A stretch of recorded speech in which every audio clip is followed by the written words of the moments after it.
فرعون اصل میں کیسا دکھتا ہوگا؟ سائنسدانوں نے فرعون کی تصویر بنا لی۔ تصویر کیسے بنائی گئی؟ سائنسدانوں نے جدید ٹیکنالوجی کی مدد سے قدیم مصر کے حکمران رامسیس دوم کی لاش کو شکل دینے میں اہم کامیابی حاصل کر لی ہے۔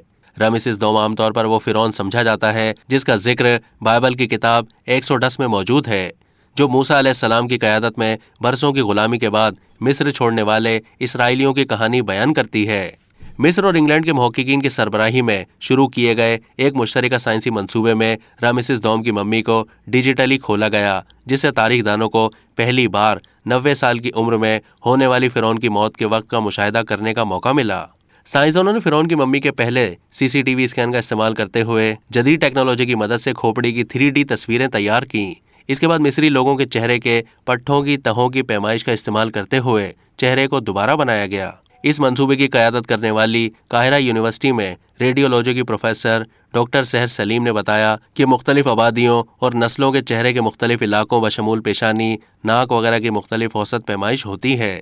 امیجنگ ماہرین نے اس کے بعد عمر بڑھنے کے عمل کو پلٹایا اور واضح کیا کہ 45 سال کی کم عمر میں فرعون کا چہرہ کیسا دکھتا تھا۔ سحر سلیم کا کہنا تھا کہ نتیجتاً سامنے آنے والی تصویروں کے مطابق فرعون ایک خوبصورت چہرے کا مالک تھا۔ اب تک کے لیے اتنا ہی۔ مزید معلومات کے لیے ڈیلی جنگ کے YouTube چینل کو سبسکرائب کیجیے۔